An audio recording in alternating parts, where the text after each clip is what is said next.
How's it going, footballeros? Back again with another video, and this time it is the World Cup draw. Yesterday it happened and all the groups are now complete except the three of them because they got a playoff at hand, because in order for them to complete the group they had to at least have the playoffs.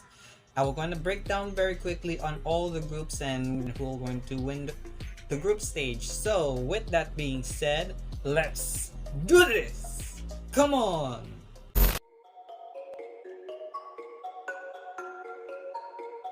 Let's begin with the host Qatar, and surprisingly the hosts are pretty much convincing in this group, and coming into this group stage for the World Cup for the hosts, I think they look as dominant as they come.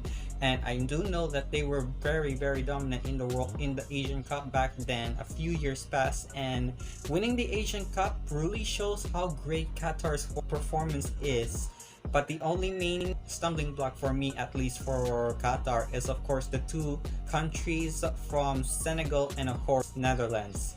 To me personally, I do think Netherlands will gain the upper hand against Qatar, and for me, the only team that I would like to see advance in the group stage is of course the hosts and even the Netherlands. So my bet is going to be with the Netherlands staying afloat in the leaders.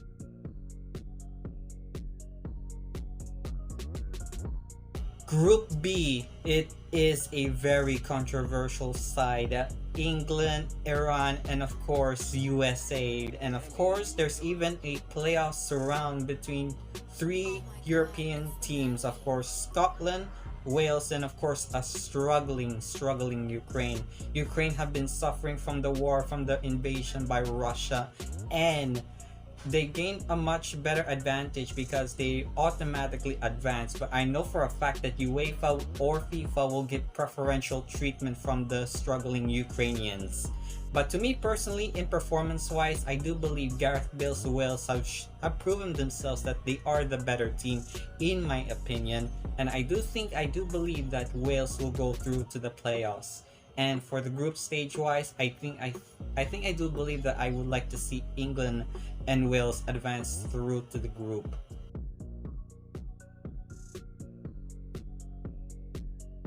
Group C is pretty much all about the best players in the world, and if I mean best players, I mean Robert Lewandowski and of course Lionel Messi. Both Ballon d'Or contenders are now fighting at international level. Club-wise doesn't matter. To me personally, I think international level is the focal point in this game. And this could be Messi's last chance to win the World Cup, and also this could be the chance for Lewandowski to win his first ever World Cup for his country. And for the first time ever, Poland are now qualified for the second time for the World Cup, and I cannot wait to see who will go through. And this is the first time for Saudi, and also Mexico will do anything, whatever it takes to go through to the last 16. The only thing I would like to go through for the Group C is, for me, Messi's Argentina and Lewandowski's Poland.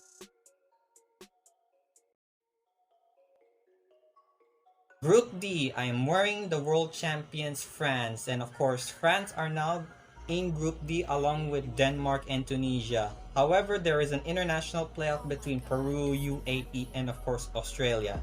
In the Asian qualifiers, Australia are struggling to go through. However, their competitors, Japan and of course Korea Republic, are rather looking convincing, especially the host Qatar. I do believe Australia will go either way because to me personally, they are the better team in that group. And I think Australia will go through to the playoff and they will go to Group D. For group wise, I do think Denmark have proven themselves despite the struggles and of course the eventual collapse of Eriksen back in the Euros. Denmark are pretty much convincing whatever during the Euros, and I think for me, Denmark and France will go through in that campaign.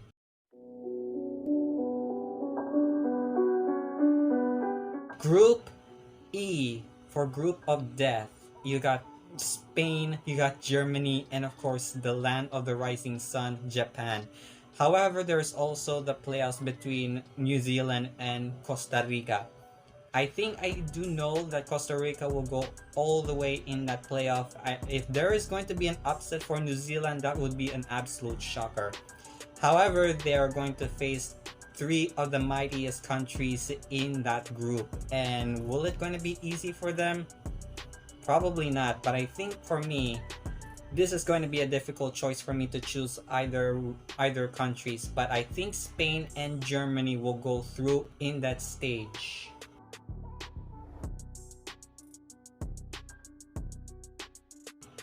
Group F is pretty much rather easy. You got Belgium, you got Morocco, Canada, and of course Croatia.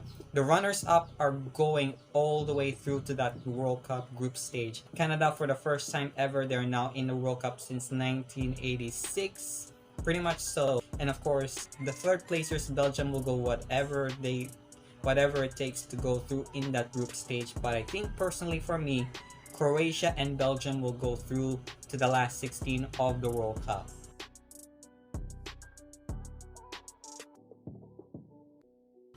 If it's not World Cup without these guys, the 5-time World Cup winners Brazil, Group G, and the groups are in this country are Serbia, Switzerland, and Cameroon. And yes, Cameroon are back at the World Cup ever since they were ousted in 2018. And I'm so glad that the Indomitable Lions are now back in the World Cup, along with other competitors, the newcomers such as Serbia and of course Switzerland. But I do think personally, I know there's going to be a lot of dives and fouls from Neymar for Brazil, and I know we're going to see some of that in that World Cup. And to me personally, I think Cameroon and of course Brazil will going to go through in that World Cup game.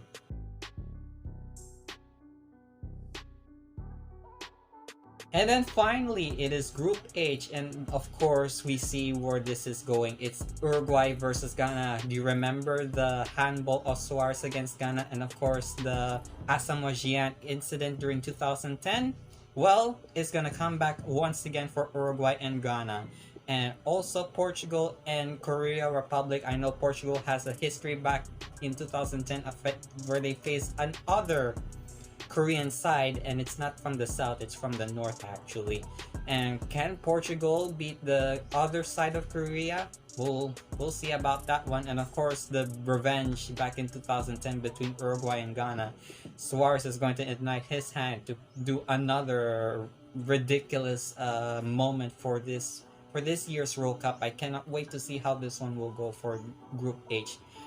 I do believe that two sides back in 2018 between Portugal and Uruguay, they had their beef back in the last 16. I think personally for me, I do think Portugal and Uruguay will go through all the way in the last 16 of the World Cup. There's no doubt about that one, but will we see some upsets for Korea?